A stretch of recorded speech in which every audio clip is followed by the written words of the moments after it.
قد نرى تقلب وجهك في السماء فلنولينك قبلة ترضاها فول وجهك شطر المسجد الحرام নবীজিকে আবার বাইতুল্লাহর দিকে ফিরিয়ে দেয়া হলো। যখন বাইতুল্লাহ আবার কিবলা হিসেবে নবীজিকে দেয়া হলো, তখন মুনাফিকরা পরিষ্কার হয়ে গেল। তারা এখন বলতেছেন, হ্যাঁ, মুশরিকরা রাগ হয়ে গেছে, যে বলে কি মুহাম্মদ দেখি এখন আবার আমাদের ধর্ম ছেড়ে দেয়া, আবার তারা আগের ধর্মে ফিরে গেছে। এদিকে আবার মুনাফিকরা তারা বলতেছেন যে মুহাম্মদের কি হয়েছে, একবার এদিক আরেকবার ওই দিক, আরেকবার ওই দিক। আর অপর দিকে মুমিনরা সামি'না ওয়া আতা'না, নবী মুহাম্মদ আপনি যেটাই বলবেন সেটাই আমরা শুনব, যেটাই বলবেন সেটাই মানব, আপনি বলেছেন এটাই সত্য, আপনি করেছেন এটাই ঠিক, এটা আমরা মেনে নিলাম। তো মুমিন পরিষ্কার হয়ে গেল, মুনাফিক কারা পরিষ্কার হয়ে গেল, মুশরিকদের অবস্থানও পরিষ্কার হয়ে গেল। এর পরপরই বদরের যুদ্ধ কায়েম হয়েছে, কারণ যুদ্ধ তো হচ্ছে বিশ্বস্ততার জায়গা। কি বলেন? যুদ্ধ কিসের জায়গা? এখন 10 জন লোক গেলেন যে আমরা এই পক্ষ, 10 জন, তো গিয়ে যদি 2 জন মুনাফিকি করে তাহলে কি সেখানে সাকসেস আসবে?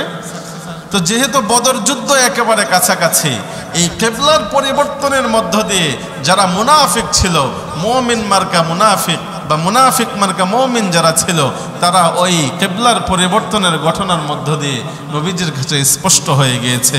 কারণ যুদ্ধের ময়দানে বিজয় আনতে হলে একতাবদ্ধ থাকতে হয় এবং পরিপূর্ণ বিশ্বাসও থাকতে হয়। আউযু বিল্লাহি মিনাশ শাইতানির রাজীম।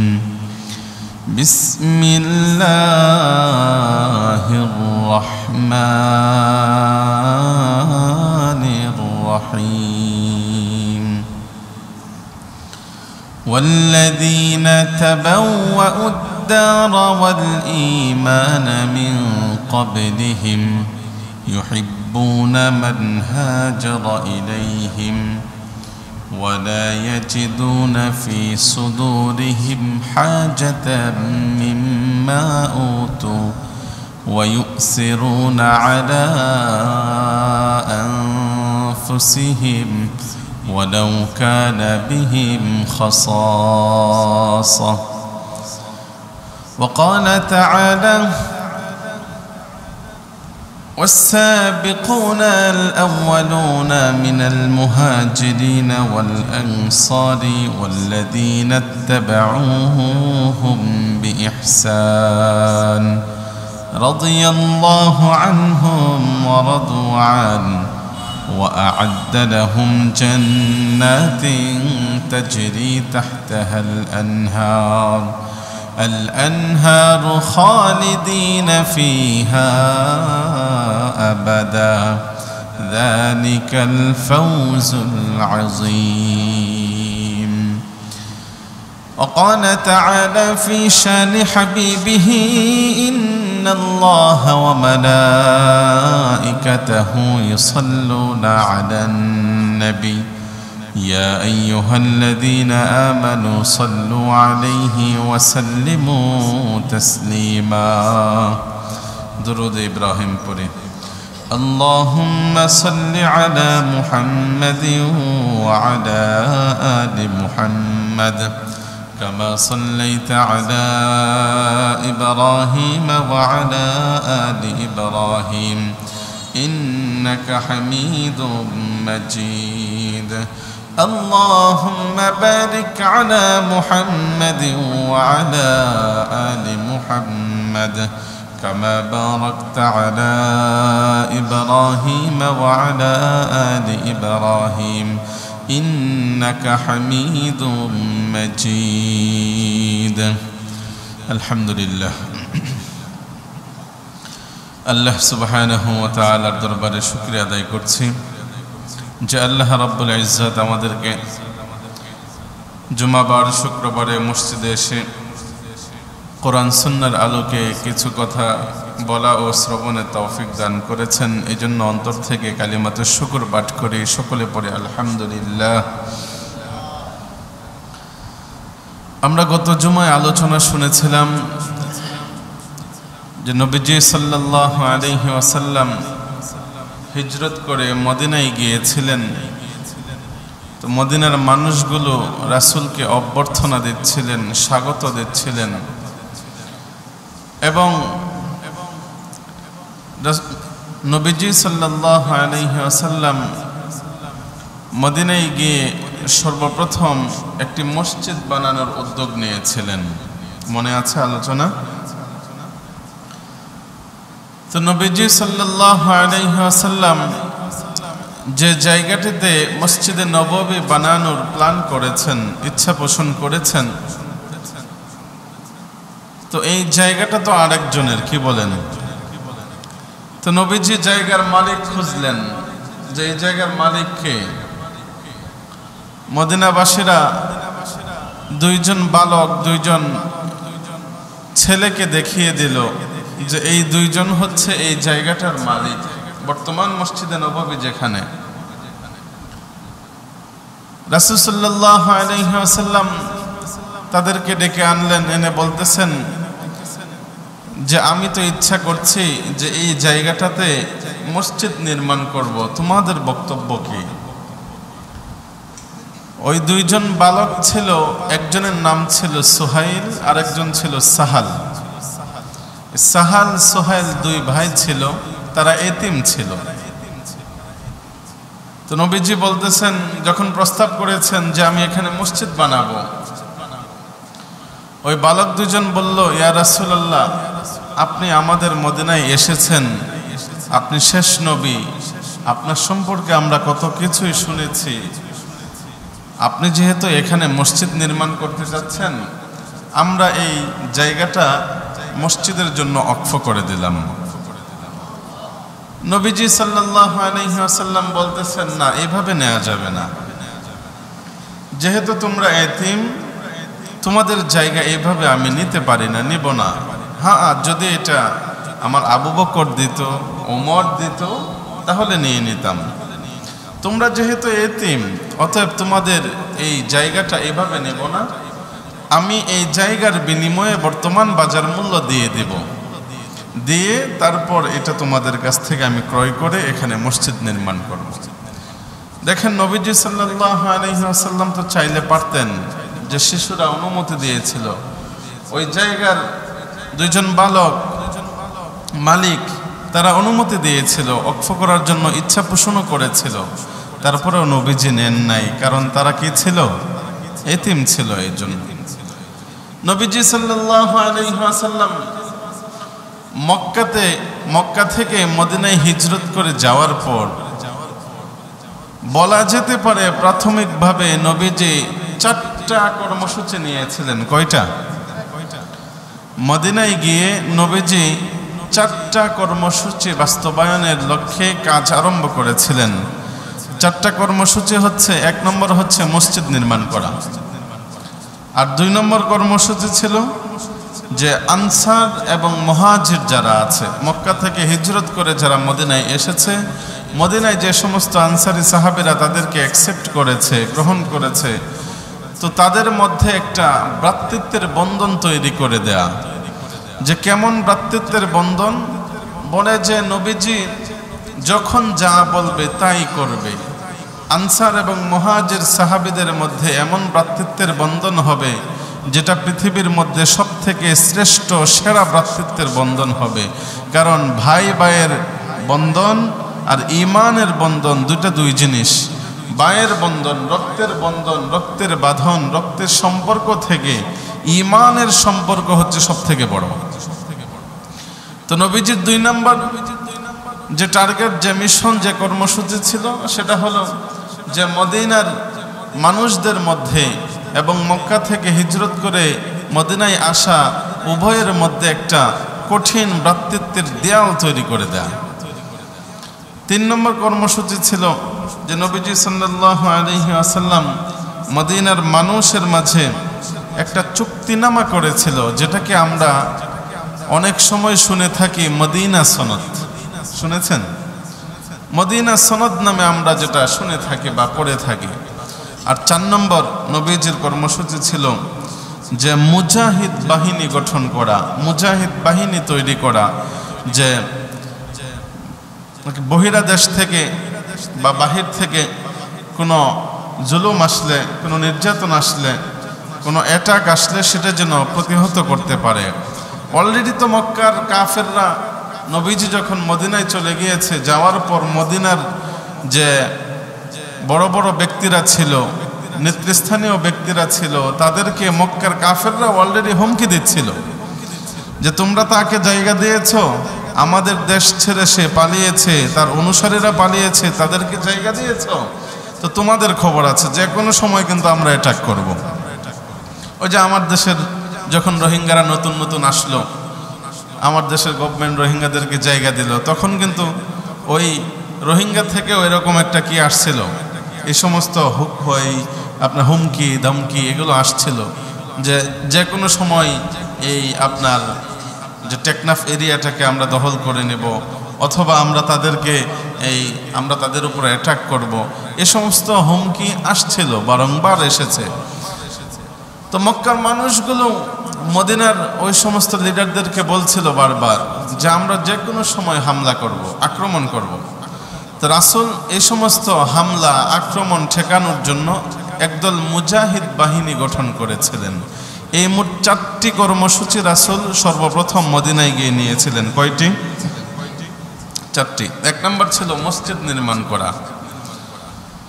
মসজিদ নির্মাণ কেন করবে এটা পরে বলি। মসজিদ নির্মাণ কি দিয়ে করেছিল?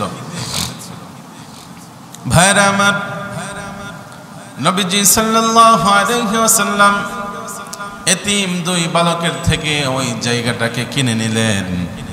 নবীজি ওখানে মসজিদ স্থাপনা করবেন। মসজিদ বানানোর উদ্দেশ্যে সকল সাহাবীদেরকে, মদিনার লোকদেরকে একত্রিত করলেন। সবাই এখন মসজিদ বানানোর জন্য তৈরি হয়ে গেলেন।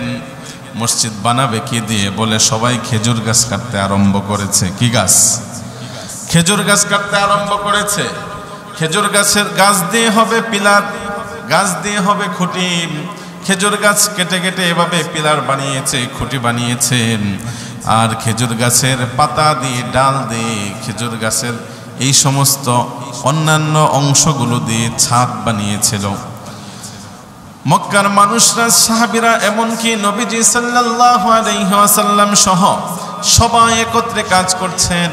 বালু এবং পাথরগুলো এগুলো একত্রিত করে নিচে বিছিয়ে দিয়েছেন। আমাদের মতো এত সুন্দর টাইলস এখন ছিল না, আমাদের মতো সুন্দর ফ্যান, এয়ার কন্ডিশন, টাইলস এগুলো ছিল না, চাকচিক্য ছিল না। নিচে শুধু পাথর বালু একত্রিত করে বিছিয়ে দেওয়া। খেজুরের গাছগুলো পিলার হিসেবে বানিয়েছেন এবং ছাদ দিয়েছেন খেজুরের ডাল দিয়ে, পাতালাতা দিয়ে। বৃষ্টির দিনগুলোতে বৃষ্টির পানি খেজুর গাছের এই ছাদের, খেজুরের ডালের এই ছাদের ছিদ্র দিয়ে নিচে পড়তো। সাহাবীরা এইভাবে নামাজ পড়েছেন। সাহাবীরা মসজিদ বানানো তৈরি হয়, মসজিদ তৈরি করা হয়ে গিয়েছে, মসজিদ কমপ্লিট হয়ে গিয়েছে। নবীজি সাল্লাল্লাহু আলাইহি ওয়াসাল্লাম মসজিদ বানানোর পর ভাষণ দিয়েছিলেন। 2, 4, 5টা কথা মোটা বলেছিলেন। গত জুমায় বলেছিলাম, মনে আছে? মনে আছে? নবীজি সালামের ব্যাপক প্রচার প্রসারের কথা বলেছিলেন। আহত, অসহায়, দুস্থ, দরিদ্রদেরকে খাবার খাওয়ানোর কথা বলেছিলেন।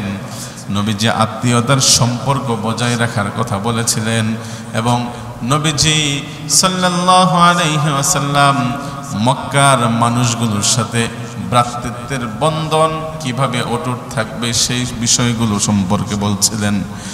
মক্কার মানুষগুলো একত্রিত হয়ে মসজিদে নববী নির্মাণ করে ফেললেন। মসজিদে নববী নির্মাণ হয়ে গিয়েছে। মসজিদ নির্মাণ করার জন্য মূল লক্ষ্য হচ্ছে, বলে নবীজি কেনই সেখানে ঢুকে মসজিদ নির্মাণ করেছেন? 1 নম্বর কারণ হলো, মসজিদ নির্মাণ করতে হলে বা মসজিদ যদি নির্মাণ করা হয় তাহলে ওই মসজিদের মধ্যে সমাজের মানুষগুলো একত্রিত হবে, সমাবেত হবে। সহজে মানুষদেরকে মসজিদের মিম্বর থেকে উপদেশ দেওয়া যাবে, দ্বীনের দাওয়াত দেওয়া যাবে, দ্বীনকে প্রচার করা যাবে। কারণ মানুষ একসাথে অনেকগুলো হবে। আজকে জুমাবার আমরা এখানে অনেক দূর থেকে, আশপাশের মহল্লা থেকে, এই মহল্লা থেকে অনেকগুলো মানুষ জড়ো হয়েছে। আর আমি এখানে কথা বলছি, ইসলামের কথা বলছি। এটা সহজেই 40, 45, 50 মিনিটে অনেকগুলো কথা আপনাদের অনেক মানুষকে আমি শোনাইতে পাচ্ছি, কিন্তু এই কথাগুলো যদি আমি প্রত্যেকের বাড়িতে বাড়িতে গিয়ে শোনাইতাম তাহলে 1 বছর লাগতো। কি বলেন? একই কথা। নবীজির উদ্দেশ্য হচ্ছে মসজিদ কেন লাগবে? বলে মানুষগুলো একত্রিত হবে, মসজিদে সমবেত হবে, সহজে আমি দিন প্রচার করতে পারবো, মানুষদেরকে আমি সহজে দিন বোঝাইতে পারবো। ওই মসজিদ থেকে মানুষদেরকে তালিম দেওয়া সহজ হবে। মসজিদ বানানোর এটা ছিল প্রথম কারণ। 2 নম্বর কারণ হচ্ছে মসজিদ গিরে মুসলমানদের জন্য, আনসার এবং মুহাজির সকলের জন্য দিন চর্চার একটা মাধ্যম হবে, মারকাজ হবে। মসজিদ হবে দিন প্রচার, দিন শিক্ষা, দিন প্র্যাকটিস করার মাধ্যম। আর আমাদের সময় এখন মসজিদ হয়ে গিয়েছে শুধু নামাজের জায়গা, আর কিছু না। যে মসজিদে কেন আসবেন? বলে শুধু নামাজ পড়বো, আল্লাহকে ডাকবো, 5 ওয়াক্ত নামাজ পড়বো, এর আগে পরে মসজিদ লক তালা। মসজিদে নববী থেকে নবীজি সাল্লাল্লাহু আলাইহি ওয়াসাল্লাম মসজিদ বানানোর 2 নম্বর আরেকটা কারণ ছিল, মসজিদে এসে মানুষগুলো যখন একত্রিত হবে তাদেরকে দিন শিক্ষা দেওয়া যাবে।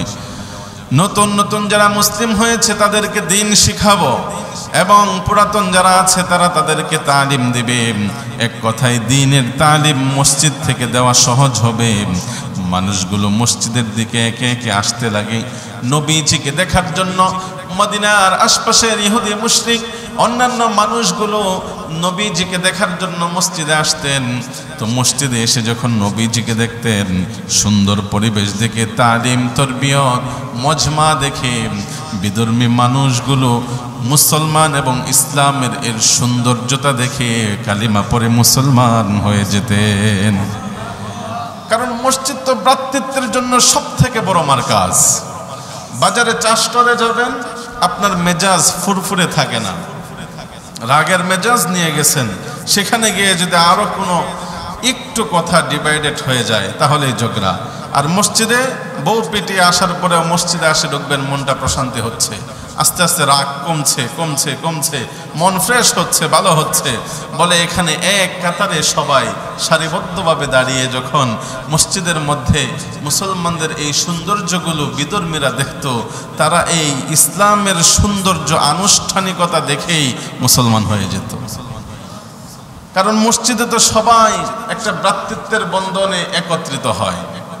মসজিদে যারা নিয়মিত আসা যাওয়া করে, 5 ওয়াক্ত সালাত যারা মসজিদে আদায় করে, দেখবেন তার বাড়ি আর তার বাড়ি একেবারে বিপরীতমুখী, কিন্তু দৈনন্দিন 4-5 বার করে মসজিদে দেখা হওয়াতে উভয়ের মধ্যে একটা সম্পর্ক তৈরি হয়ে যায়। হয় কি হয় না? কথা বলেন। তো মসজিদ তো হচ্ছে ভ্রাতৃত্বের সম্পর্ককে আরো মজবুত করবে, ঐক্যের প্রাচীর গড়ে তুলবে, মুসলমানদের মধ্যে পরস্পর মিল মোহাব্বতের জায়গাটা বাড়িয়ে দিবে। এই জন্য মসজিদে সমবেত হওয়া, এবং এভাবে সমবেত হওয়ার জন্য মসজিদের বিকল্প আর কিছু হতে পারে না। নবীজি এই জন্য মসজিদ নির্মাণ করলেন আগে। 4 নম্বর আরেকটা হচ্ছে, বলে মসজিদ নির্মাণ কি জন্য করে? মসজিদ নির্মাণ এই জন্যই করতে হবে তাড়াতাড়ি। বলে মসজিদ থেকে মুজাহিদ বাহিনী তৈরি হবে। কি হবে? এখন তো মুজাহিদ বললে বলে জঙ্গি। কি? পূর্বের সময়ে মুজাহিদ বলা যায় নাই, জঙ্গি গোষ্ঠী, মোল্লা গোষ্ঠী, অমুক গোষ্ঠী, তালেবান গোষ্ঠী। High high. রাসূল বিভিন্ন হাদিসের মধ্যে পরিষ্কার বলে দিয়েছেন, কোরআনের আয়াতগুলো এখনো সূর্যের মতো পরিষ্কার কোরআনের মধ্যে লিপিবদ্ধ আছে। মুজাহিদ বাহিনী হচ্ছে ইসলামের জন্য, দ্বীনের জন্য, দ্বীন রক্ষার জন্য সশস্ত্র বাহিনী যারা হয় তাদেরকে মুজাহিদ বলে। মুজাহিদ বাহিনী তৈরি করতে হবে, গঠন করতে হবে। কারণ মদিনায় ঢুকেছি, মদিনায় এসেছি, মদিনায় যদি ইসলাম প্রতিষ্ঠা করতে হয়, মদিনায় যদি ইসলাম কায়েম করতে হয়, সর্বপ্রথম বা শুরুতেই ইসলামকে এভাবে কায়েম করা যাবে না, আস্তে আস্তে একটা পরিবেশ কায়েম করতে হবে। নবীজি এই জন্য মসজিদকে লক্ষ্য করলেন, মসজিদ বানানোর ফিকির করলেন। মসজিদ থেকে যখন মানুষগুলো একত্রিত হয়ে দাওয়াত নিবে, তালিম নিবে, ভ্রাতৃত্বের বন্ধন যখন মসজিদে এসে মানুষ পাবে, এবং এই মসজিদ থেকেই আমার দ্বীনের জন্য মদিনার অভ্যন্তরীণ বিষয়গুলোকে সামাল দেওয়ার জন্য, বহিরাগত আক্রমণ ঠেকানোর জন্য, ইসলামকে হেফাজতের জন্য মুজাহিদ বাহিনী তৈরি করতে হবে। মসজিদ বানানোর 4 নম্বরে একটা কারণ ছিল মুজাহিদ বাহিনী তৈরি করা। কারণ নবীজি মদিনা থেকে যতগুলো যুদ্ধ পরিচালনা করেছেন, যতগুলো যুদ্ধে নবীজি অংশগ্রহণ করেছেন, সবগুলো যুদ্ধের প্রস্তুতি আনুষ্ঠানিকতা সেরেছেন মসজিদে নববীতে। আমরা মনে করি এটা নাজায়েজ, যে মসজিদে আবার নামাজ পড়া ছাড়া আর কিছু করা যায়নি, যে মসজিদে আবার রাজনীতির কথা চলে নাকি। আমরা গত জুমায় না 2 জুমা আগে ঢাকা এক মসজিদে আমাদের এক বড় আকাবের নাজমুল হাসান কাসেমি দামাত বারাকাতুহু হুজুরকে আমার দেশের এক রাজনৈতিক দল একটা চিঠি দিছে। কি চিঠি? যে মসজিদে বসে মেম্বার থেকে আপনি কোরআন হাদিসের কথা বলবেন, মসজিদে সব ঘরানার লোক একত্রিত হয়, তো সেখান থেকে যদি এভাবে আমাদের রাজনৈতিক দলের নাম উল্লেখ করে বলা হয়, তাহলে তো এটা বিশৃঙ্খলা আসবে। মসজিদে রাজনীতির আলোচনা ওপেনলি কেন করা হবে? এটার প্রতিবাদমূলক একেবারে দলীয় সিল ছাপ্পড় দিয়ে, দলের নাম দিয়ে হুজুরের কাছে চিঠি দিছে, নিন্দা জানাচ্ছে। মানে বিগত জুমার বক্তব্য আমরা প্রতিবাদ এবং নিন্দা জানাই। চিন্তা করেছেন? বিগত সরকারে এটা করে নাই। আর এখন পরিস্থিতি কত ভালো, নিউট্রাল বলতে গেলে। এখন এসে বলতেছেন, প্রতিবাদ নিন্দা জানাচ্ছেন, এবং মসজিদ কমিটিকে বলতেছেন এই খতিবকে দ্রুত অপসারণ করুন, অথচ সেখানে ওই আমাদের উস্তাদ জুমা পড়াচ্ছেন প্রায় 24 থেকে 25 বছর। তাহলে আমরা কোন চিন্তাধারা নিয়ে চলি? আমাদের মন মানসিকতা কোথায়?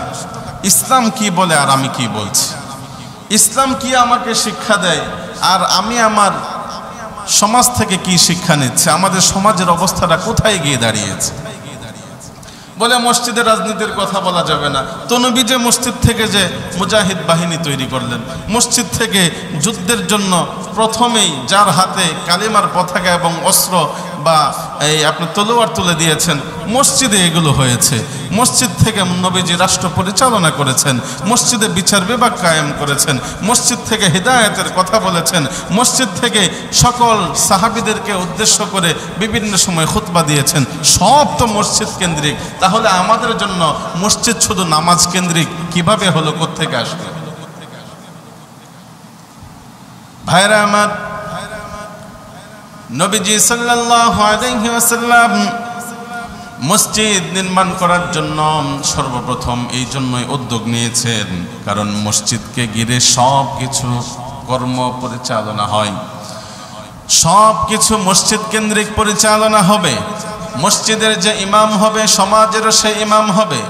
মসজিদে এসে সে নামাজ যেমন পড়াবে, সমাজকে নেতৃত্ব দিবে, দেশকে নেতৃত্ব দিবে, আবার মসজিদে এসে সে মুসল্লিদের ইমামতেও করবে।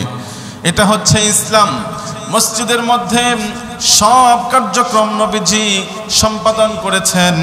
এই জন্য সর্বপ্রথম মসজিদ নির্মাণ করেছেন, কারণ মসজিদকে কেন্দ্র করে সব কিছু পরিচালনা হবে।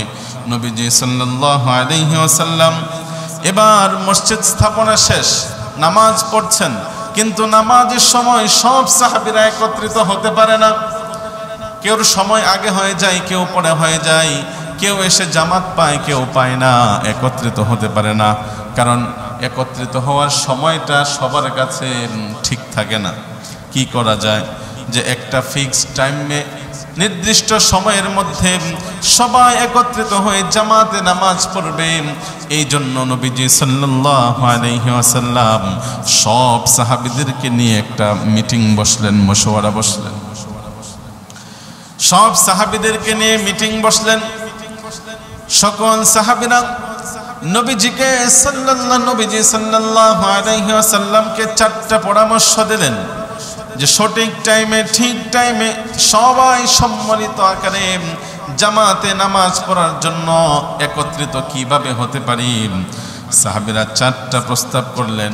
একটা হচ্ছে যে আমাদের সিংগায় ফু দেওয়া হবে বা সিংগা বাজানো হবে, সিংগার আওয়াজ শুনে সবাই একত্রিত হবে নামাজের সময়। আরেকটা প্রস্তাব আসলো যে জান্ডা উড়ানো হবে।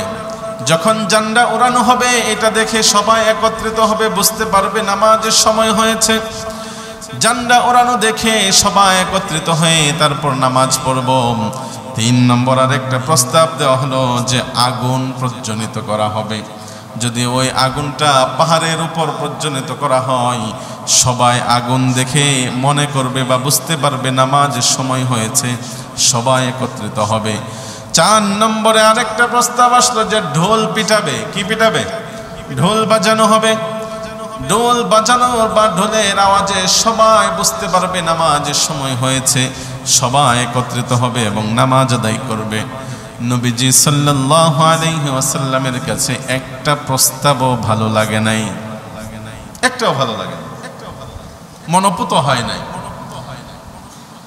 আজকের মতো সবাই বৈঠক শেষ, কোনো সিদ্ধান্ত আসলো না যে আসলে কোন পদ্ধতিতে আমরা নামাজের সময় একত্রিত হব। সিদ্ধান্তহীন অবস্থায় সবাই যার যার বাসায় চলে গেলেন।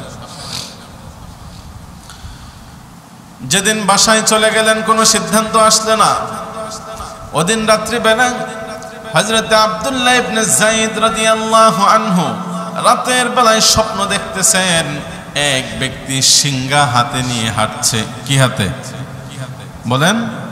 আহারে সবাই ঘুমাইতেছেন কেন? আমি কি এগুলা গাল গল্প বলতেছি নাকি? ইসলামের ইতিহাস ভাই। আজান কিভাবে আসলো? আমরা যে নামাজ এখন একত্রিত হয়েছি, অনেকের তো গরিব টাইম আজকেও দেখি নাই। আজান শুনে মনে হয়েছে হাই হাই নামাজের সময় হয়ে গিয়েছে, আজকে শুক্রবার, তাড়াতাড়ি মসজিদে যাই, ঠিক না? আজানটা কিভাবে আসলো এটা বলতেছেন। তো সবাই যে একত্রিত হব, এখন সবাই একত্রিত হতে পারতেছি না, কেউ আগে কেউ পরে। তো সঠিক টাইমে একত্রিত কিভাবে হতে পারি, এই একটা প্রক্রিয়া খুঁজতেছিলেন। হযরত আব্দুল্লাহ ইবনে যায়েদ রাদিয়াল্লাহু আনহু ওদিন রাতের বেলায় স্বপ্ন দেখতেছেন এক ব্যক্তি সিংহা হাতে নিয়ে হাঁটছে। আব্দুল্লাহ ইবনে যায়েদ তাকে জিজ্ঞেস করতেছেন, ও ভাই তোমার এই সিংহাটা বিক্রি করবানি? তোমার হাতে ওই সিংহাটা আমি কিনতে চাই। বলে কেন? আব্দুল্লাহ ইবনে যায়েদ বলতেছেন, আমরা যখন নামাজ আদায় করি, নামাজের সময় হয়, আমরা একত্রিত হতে পারি না। এই সিংহায় যদি আমি ফু দেই বা সিংহায় আওয়াজ করি, সিংহা বাজানো হয়, এই সিংহার আওয়াজে সবাই একত্রিত হয়ে একসাথে নামাজ আদায় করতে পারবো। ওই ব্যক্তি আব্দুল্লাহ ইবনে যায়েদকে বলতেছেন, আব্দুল্লাহ ইবনে যায়েদ শুনো, তুমি তো সিংহা বাজে সবাইকে সম্মিলিত করতে চাচ্ছ, আমি যদি তোমাকে এর থেকে ভালো কোনো পদ্ধতি বলে দিই তাহলে সেটা কি নেবে না? আব্দুল্লাহ ইবনে যায়েদ বললেন, হ্যাঁ দেখি বা শুনি আপনি কি এর থেকে ভালো পদ্ধতি। ওই ব্যক্তি বলতেছেন, স্বপ্ন যুগে আব্দুল্লাহ ইবনে যায়েদকে বলতেছেন, হে আব্দুল্লাহ ইবনে যায়েদ, সিংহা বাজানোর প্রয়োজন নাই, আগুন প্রজ্বলিতর প্রয়োজন নাই, ঢোল বাজানোর প্রয়োজন নাই, জান্ডা ওড়ানোর প্রয়োজন নাই। তোমরা যখন নামাজ আদায় করবে তখন তোমরা আল্লাহু আকবার আল্লাহু আকবার এই বাক্যগুলো উচ্চারিত করবে। পরের দিন আব্দুল্লাহ ইবনে যায়েদ নবীজির কাছে আসলেন, সব সাহাবীরা একত্র। সিদ্ধান্ত আসলো না এখনো কিভাবে আমরা নামাজের সময় একত্রিত হব। তখন মজলিসের মধ্যে আব্দুল্লাহ ইবনে যায়েদ বলতেছেন, ইয়া রাসূলুল্লাহ, আপনি যদি অনুমতি দেন তাহলে গত রাতে আমি একটা স্বপ্ন দেখেছি, স্বপ্নটা আপনার কাছে বলবো। বিশ্বনবী অনুমতি দিলেন। এবার নবীজি সাল্লাল্লাহু আলাইহি ওয়াসাল্লামকে আব্দুল্লাহ ইবনে যায়েদ বলতেছেন, ইয়া রাসূলুল্লাহ, মজলিস শেষ হওয়ার পর রাতের বেলা যখন আমি ঘুমে গিয়েছি, ঘুমের মাঝে এক ব্যক্তি এসে আমাকে এই বাক্যগুলো শিক্ষা দিয়ে বলছে যে নামাজের জন্য একত্রিত হওয়ার এই বাক্যগুলোই হচ্ছে সব থেকে উত্তম বাক্য। নবীজি সাল্লাল্লাহু আলাইহি ওয়াসাল্লাম আব্দুল্লাহ ইবনে যায়েদের এই আজানের বাক্যগুলো শোনার পর বলতেছেন, আব্দুল্লাহ ইবনে যায়েদ, তুমি সঠিক স্বপ্ন দেখেছো, ভালো স্বপ্ন দেখেছো। তোমার এই স্বপ্নের বাক্যগুলো আমার কাছে খুব ভালো লেগেছে। বিলালকে ডাক দাও, বিলাল যেন এই বাক্যগুলো দিয়ে মানুষদেরকে নামাজের জন্য আহ্বান করে। ওখান থেকে আজান এসেছে। তো নামাজ কায়েমের জন্য আজানের এই সূচনা, আজানের এই যে অবস্থা বা আজানের পদ্ধতি, আব্দুল্লাহ ইবনে যায়েদের স্বপ্ন যুগের এই প্রক্রিয়ার আমাদের পর্যন্ত এখনো চলমান, এটা চলছে। তো নবীজি সাল্লাল্লাহু আলাইহি ওয়াসাল্লাম মদিনায় এসে কয়টা কর্মসূচি নিয়েছিলেন? 4টা। সর্বপ্রথম কি ছিল? মসজিদ নির্মাণ করা। 2 নম্বর কর্মসূচি, নবীজি ঐক্য গড়ার লক্ষ্যে কিভাবে সমাজের মধ্যে ঐক্য থাকবে, সমাজ ভালো থাকবে, মারামারি হানাহানি দাঙ্গা হাঙ্গামা থাকবে না, ভাই ভাই হয়ে এক এক হয়ে কিভাবে মানুষগুলো কাটাবে। এই জন্য নবীজি সাল্লাল্লাহু আলাইহি ওয়াসাল্লাম সবাইকে একটা চুক্তিনামার আওতায় আনলেন। কিসের আওতায়? একটা চুক্তিনামার আওতায় আনলেন। নবীজি সাল্লাল্লাহু আলাইহি ওয়াসাল্লাম সব সাহাবীদেরকে, আনসার এবং মুহাজির সাহাবীদেরকে সামনে বসে নসিহত করলেন এবং ভ্রাতৃত্ব সম্পর্কে ওয়াজ করলেন। নবীজি সাল্লাল্লাহু আলাইহি ওয়াসাল্লাম সাহাবীদের এই সমস্ত অবস্থা দেখে বুঝতে পারলেন, ওয়াজে তাসির হয়েছে। ইন্নামাল মুমিনুনা ইখওয়া, মুমিন মুমিনের ভাই, রক্তের ভাইয়ের থেকে মুমিন ভাই দামি বেশি। রক্তর দাম থেকে, রক্তের সম্পর্ক থেকে ঈমানের সম্পর্কের দাম বেশি। কি বলেন? দাম বেশি না কম? সবাই বসা বলেন তো, রক্তের সম্পর্কের দাম বেশি না ঈমানের সম্পর্কের দাম বেশি? এটাকে আপনারা মানেন? আমরা এটা মানি আসলে, যে রক্তের ভাইয়ের সম্পর্ক থেকে আমার ঈমানি ভাই বা ঈমানের সম্পর্কর দাম বেশি। এই কথাতে আমরা কি একমত? হ্যাঁ, যদি একমত থাকতাম তাহলে আমাদের দেশের অবস্থা, সমাজের অবস্থা আর এটা হতো না। এই করুণ সমাজের চিত্রগুলো আর দেখতে হতো না। ভ্রাতৃত্ব যদি আমরা বুঝতাম তাহলে দেশের পরিস্থিতি আর এতটা নাজুক হইতো না। কিন্তু ঐক্যের ক্ষেত্রে, ভ্রাতৃত্বের ক্ষেত্রে যে একজন আরেকজনকে ছাড় দেবে, স্যাক্রিফাইস করবে, এই দিক থেকে আমরা বড় কঠোর। কেউ কাউকে ছাড় দেয় না। কিন্তু মুহাজির এবং আনসারী সাহাবীরা কি বললেন?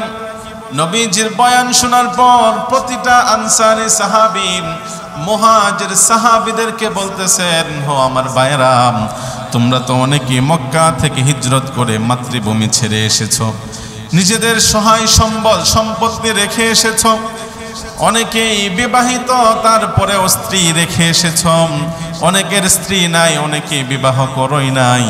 তোমাদের সহায় সম্পদ মাতৃভূমি সব ছেড়ে এসেছ, রক্তের সম্পর্ক এগুলো ছেড়ে এসেছ। আজ থেকে আমরা আনসারী সাহাবীরা হচ্ছি তোমাদের ভাই। তোমাদেরকে আমরা আমাদের জমিনের ফসলের ভাগ দেব, তোমাদেরকে আমরা জমিনের ভাগ দেব, আমাদের সম্পত্তির ভাগ দেব, এবং তোমাদেরকে আমরা আমাদের স্ত্রীদেরও ভাগ দিয়ে দেব। আমাদের মধ্যে অনেকেই একাধিক বিয়ে করেছে। যারা একাধিক বিয়ে করেছে, তোমার যাকে পছন্দ হবে তার কথা বলবে, আর তাকে তালাক দিয়ে তোমার সাথে বিবাহ পড়িয়ে দেব। কিসের বউ দিবেন? 5 টাকা দেন। কি কথা বলেন? কর্জে হাসানা 5 টাকা দিতে চাই, আমাকে আবার ব্যাক করবে, সেটাই তো দেই না। আর কি দিবে রে ভাই? 500 টাকা আজকে নেবে, 5 দিন 10 দিন 1 মাস পরে আপনি চাইতে যাবেন, মনে হবে যেন আপনি তার কাছে বিয়ে বইছেন। ঠিক না ভাই? ঠিক কথা বলেন। কর্জে হাসানা উঠে গেছে, ভ্রাতৃত্বের সম্পর্ক চলে গিয়েছে, নাই সমাজে, নাই এখন ঐক্যের সম্পর্ক, নাই সারের সম্পর্ক, নাই একজন আরেকজনকে একটু স্যাক্রিফাইস করবে সম্পর্ক নাই। সাহাবীদেরকে, আনসার এবং মুহাজির সাহাবীদেরকে রাসূল এই ভ্রাতৃত্বের সম্পর্ক অটুট রাখা, ভ্রাতৃত্বের সম্পর্ককে আরো মজবুত করার জন্য বয়ান দিলেন। এবং আনসারি মুহাজির সাহাবীরা একে অপরকে এত কঠিনভাবে সম্পর্কে জড়িয়ে নিলেন। পৃথিবীর ইতিহাসে এমন ভ্রাতৃত্বের সম্পর্ক আর কোথাও নাই। 3 নম্বর, নবীজি সাল্লাল্লাহু আলাইহি ওয়াসাল্লাম যেহেতু মদিনায় ঢুকেছেন, মদিনায় থাকার ইচ্ছা পোষণ করেছেন, মদিনার মধ্যে অভ্যন্তরীণ অনেক ঝামেলাই থাকে, বহিরাগত অনেক ঝামেলা থাকে। অভ্যন্তরীণ অনেক কাফেররা আছে এবং বহিরাগত অনেক কাফেররা আছে। সবার মধ্য থেকে যেহেতু মুশরিক, মুমিন, ইহুদি, নাসারা, মুনাফিক, মুমিন সবাই এক সমাজে, দাঙ্গা হাঙ্গামা বাঁচতেই পারে অথবা বহিরাগত চাপ আসতে পারে। সব কিছুকে এড়িয়ে চলার জন্য, সব কিছু যেন একটা মেনটেনে চলে আসে, এই জন্য নবীজি সাল্লাল্লাহু আলাইহি ওয়াসাল্লাম কৌশল করে মদিনা সনদ প্রণয়ন করলেন। কি সনদ? মদিনা সনদ, চুক্তিনামা, যে এই কাজ করা যাবে না, এই কাজ করতে পারবে, যদি এটা কেউ করে তার জন্য এই শাস্তি, বা সে এটা করতে পারবে না, এরকম কিছু চুক্তিনামা প্রণয়ন করলেন, যেটাকে বলা হয় মদিনা সনদ। 4 নম্বরে বিশ্বনবী সাল্লাল্লাহু আলাইহি ওয়াসাল্লাম মুজাহিদ বাহিনী তৈরি করলেন। মক্কার কাফেররা অলরেডি হুমকি দিচ্ছিল, মক্কার কাফেররা মদিনার লিডারদেরকে বলছিল, তোমরা আমাদের মুহাম্মদকে প্রশ্রয় দিয়েছ, তার অনুসারীদেরকে প্রশ্রয় দিয়েছ, দেখো অচিরেই তোমাদের উপর আমরা অ্যাটাক করব।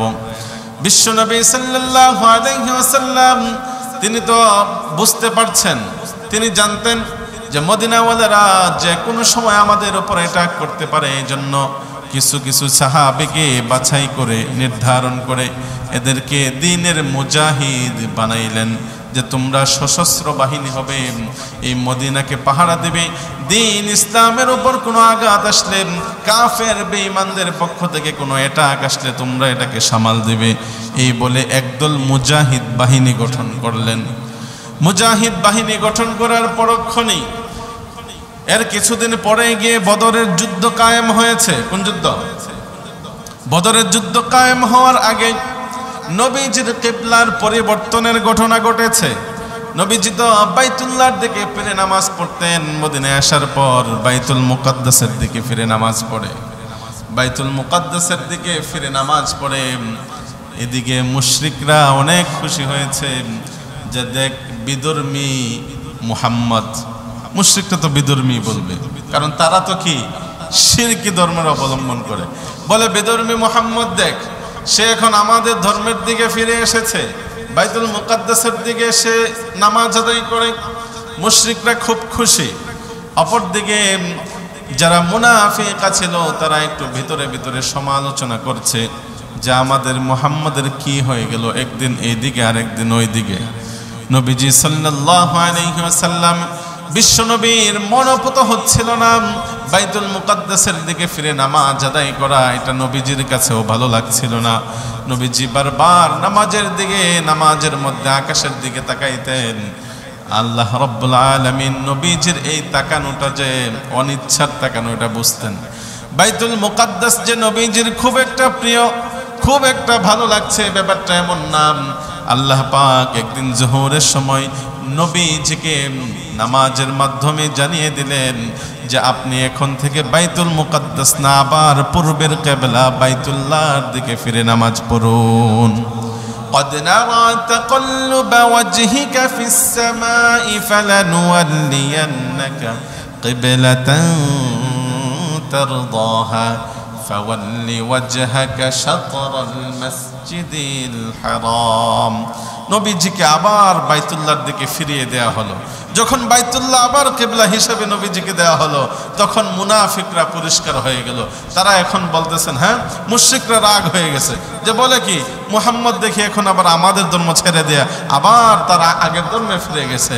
এদিকে আবার মুনাফিকরা তারা বলতেছেন যে মুহাম্মদের কি হয়েছে, একবার এদিক আরেকবার ওই দিক, আরেকবার ওই দিক।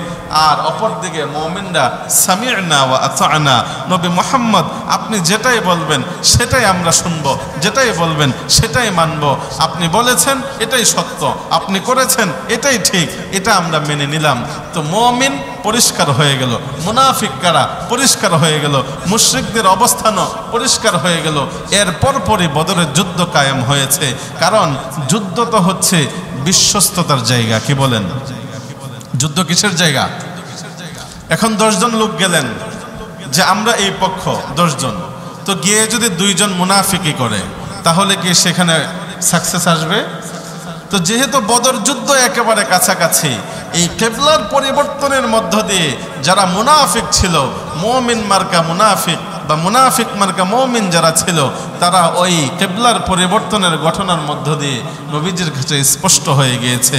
কারণ যুদ্ধের ময়দানে বিজয় আনতে হলে একতাবদ্ধ থাকতে হয় এবং পরিপূর্ণ বিশ্বাসও থাকতে হয়।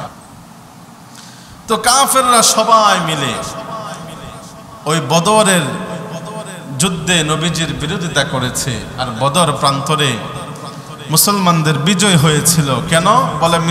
এই সব সাহাবীরা একতাবদ্ধ ছিল, ঐক্যের প্রাচীরের মধ্যে ঐক্যের প্রাচীর হয়ে দাঁড়িয়েছিল, যে একেবারে সীসা ডালা প্রাচীর। তো সেখান থেকে বিজয় এসেছে। তো ঐক্য এটা আমাদের জন্য খুব দরকার, খুবই প্রয়োজন। বিশেষ করে বর্তমান বিশ্বের মুসলমানদের জন্য ঐক্য একরকম ফরজ হয়ে গিয়েছে। যদি ঐক্য না থাকে তাহলে দেশ এবং সমাজে শান্তি আসবে না। ঐক্য না থাকার কারণে বা ঐক্য নাই মুসলমানদের মধ্যে, এই ফাটলের এই সুযোগ নিয়ে বর্তমান সময়ে দেশের মধ্যে কত সংগঠন কাজ করছে। ইসকন নামে একটা সংগঠন বহু আগ থেকে এরা কাজ করছে। 1966 বা 67 সালে এরা এই সংগঠনটা গঠন করেছে। পৃথিবীর প্রায় অনেক দেশে তাদের এই সমস্ত কার্যক্রম তারা পরিচালনা করছে। বাংলাদেশ, ভারতেও আছে। আর সিঙ্গাপুরে মনে হয় 4-5 বছর পরেই তাদের এই সংগঠন তৈরি বা স্থাপিত হওয়ার 4-5 বছর পরে সিঙ্গাপুর নিষিদ্ধ। কিন্তু আমার বাংলাদেশ কি হলো যে ইসকনকে প্রশ্রয় দিয়ে তাদেরকে এই কাপড়ের নিচে রেখেই চলতে হবে, এমন কোনো পরিস্থিতি কি ইসকন এখনো দেখাইতে পারছে? কথা বলেন। তো বাংলাদেশ কি ইসকনের দেশ নাকি, না হিন্দুদের দেশ? তো এটা সাম্প্রদায়িক সম্প্রীতি হিসাবে বা সাম্প্রদায়িক সম্প্রীতির দিকে সব থেকে ভালো দেশ যদি বলেন বিশ্বের মধ্যে 1, 2, 3-এ থাকবে বাংলাদেশ। ঠিক না ঠিক? কারণ সংখ্যালঘু হিন্দুদের উপর সংখ্যাগরিষ্ঠ বাংলাদেশের মুসলমানরা কখনো আক্রমণ করে নাই। এই নজির বাংলাদেশের ইতিহাসে নাই। কিন্তু আমরা দেখতে পাচ্ছি বিগত সময়গুলোতে 2021 থেকে শুরু করে বিভিন্ন সময় এই ইসকন নামে উগ্র হিন্দুত্ববাদী সংগঠনটা তারা নারীদের শ্লীলতাহানি, যৌন হয়রানি, অর্থের কেলেঙ্কারি এবং জোর জবরদস্তিতে ধর্মান্তর সহ এমনকি আমার দেশে সংখ্যালঘু সনাতন ধর্মাবলম্বীদের উপরও তারা বিভিন্নভাবে নির্যাতন চালিয়ে যাচ্ছে। সর্বশেষ যেটা করেছে যে ইসকন নামের এই উগ্রত্ববাদী জঙ্গি সংগঠন, সে সর্বশেষ যেটা করেছিল যে চট্টগ্রামে আমার ভাই সাইফুল ইসলাম একজন অ্যাডভোকেট ছিল, তো তাদের এই নেতাকে গ্রেফতার করে নিয়ে গিয়েছিল। সেটাকে মুক্তির জন্য, জামিনের জন্য আদালত প্রাঙ্গণে তারা এই অ্যাডভোকেট সাইফুলকে হত্যা করেছিল। সেটার কিন্তু দৃষ্টান্ত বা বিচার এখনো বাংলাদেশের মানুষ দেখে নাই। আমরা পরিষ্কার বলতে চাই, এই ইসকন সংগঠনটা এই সম্প্রতি সময়ে গাজীপুরের এক ইমাম সাহেবকে তারা অপহরণ করেছে, গুম করেছিল। ওই ইমাম সাহেব ইসকন সংগঠনের বিরুদ্ধে মিম্বর থেকে বারংবার স্পষ্ট বক্তব্য দিচ্ছিল, এটাই হলো অপরাধ। ইসকন সংগঠন ওই ইমামকে প্রায় 12 বার চিঠি দিয়েছে যেন এই সম্পর্কে বক্তব্য না দেয়, কিন্তু ওই আলেম পিছপা হয়নি, বারবার বক্তব্য দিয়েই যাচ্ছিল। তো শেষে গিয়ে তার বাসায় আগুন লাগিয়েছিল। এটাকে আশপাশ এবং নিজেরাও মনে করেছিল যে হয়তো বা অ্যাক্সিডেন্ট। সর্বশেষ না পেরে তাকে গুম করে ওই পঞ্চগড় নিয়ে একটা শিকল দিয়ে বেঁধে এক জায়গায় ফেলে রেখেছে। আলহামদুলিল্লাহ তাকে উদ্ধার করেছে, এখনো বেঁচে আছে। কিন্তু অবস্থা এমন হয়ে গিয়েছে, ভারত এবং বাংলাদেশের মুসলমানদের পবিত্র রক্ষার ক্ষেত্রে আমাদের দেশের অন্তর্বর্তীকালীন সরকার একেবারে চুপ। কেন? মুসলমানেরা জানতে চায় আপনি কেন চুপ? ইসকন নামক এই জঙ্গি সংগঠনকে আপনাকে প্রশ্রয় দিতে দিতেই হবে এমন তো কোনো কথা না। এরা জঙ্গি সংগঠন, এরা দেশের মানুষের মধ্যে সাম্প্রদায়িক হাঙ্গামা তৈরি করে দেশের সংখ্যালঘু ধর্মাবলম্বী সনাতন ধর্মাবলম্বী যারা তাদের উপর নির্যাতন করছে, একের পর এক মুসলমানদেরকে এভাবে নির্যাতন করে যাচ্ছে, আলেমদের উপর নির্যাতন করছে, আলেমকে গুম করছে, যাকে ইচ্ছা তাকে তারা হত্যা করছে। কিন্তু দেশের সরকার এখানে চোখ পরিষ্কার বলে দিচ্ছি, পরিষ্কার শুনেন, মানুষগুলো এখনো নম্রভদ্র আছে, মুসলমানরা এখনো নরম আছে। তারা সর্বোচ্চ ধৈর্যের পরিচয় দিয়েছে, মানে এই নয় যে মুসলমানরা দুর্বল। মুসলমানরা ধৈর্যের পরিচয় দিচ্ছে, কিন্তু সরকার এই বিষয়ে কোনো পদক্ষেপ নিচ্ছে না। আমি বলি যে সরকার যদি এই বিষয়ে কোনো পদক্ষেপ না নেন আর মুসলমানদের ধৈর্যের বাঁধ যদি ভেঙে যায়, তাহলে ওই সমস্ত বামরামরা দৌড়িয়েও এই আমার দেশের সীমানা পার হতে পারবে না, আমার দেশের সীমানা পার হতে পারবে না। অতএব সরকার সব থেকে বুদ্ধিমত্তার পরিচয় এটাই হবে যে আপনি এদেরকে সামলান, যারা অপরাধী আছে তাদেরকে চিহ্নিত করে প্রকাশ্য শাস্তি কার্যকর করুন এবং এদের এই ইসকন নামক জঙ্গি সংগঠনকে আজীবনের জন্য নিষিদ্ধ করুন। এটা দেশের সকল মানুষের দাবি, ঠিক না ঠিক? অতএব সাম্প্রদায়িক দাঙ্গা হাঙ্গামাবাজি দেশের পরিস্থিতিটাকে অস্থিতিশীল করে তোলা, এটা যদি কোনো সংগঠনের কাজ হয় আর সরকার যদি পদক্ষেপ না নেয়, তাহলে তারাও যে পথে যাবে সরকারও সেই পথেই পালাতে বাধ্য হবে। এই জন্য বলি মুসলমানদের মধ্যে ঐক্যের খুব প্রয়োজন। অন্যান্য সংগঠনগুলো এটা আন্দাজ করেছে যে তাদের মধ্যে ঐক্য নাই, ভালোবাসা নাই, মহাব্বত নাই, তারা একতাবদ্ধ না। এই সুযোগ নিয়ে আমাদের উপর সময়ে সময়ে বিভিন্নভাবে হামলা করে। অতএব ভাইরা আমার, মুসলমানদেরকে নবীজি ঐক্যবদ্ধ থাকার আহ্বান করেছেন, কিভাবে থাকবো সেটা শিক্ষা দিয়েছেন, মদিনা সনদ প্রণয়ন করেছেন, মুজাহিদ বাহিনী তৈরি করেছেন। কাজ একটাই যে মুসলমানরা সারা বিশ্ব নেতৃত্ব দেবে এবং এক দেয়ালে তারা দাঁড়িয়ে থাকবে। মুসলমানদের সামনে কোনো বেঈমান কাফের এসে মোকাবেলা করে বিজয়ী হতে পারবে না। আল্লাহ রাব্বুল আলামিন রাসূলের এই সিরাত থেকে রাসূলের জীবনী থেকে আমাদের প্রত্যেককে সঠিক সহি কথাগুলো নিয়ে নিজের জীবনের বাস্তবায়ন করার তৌফিক দান করুন পড়ে আমিন।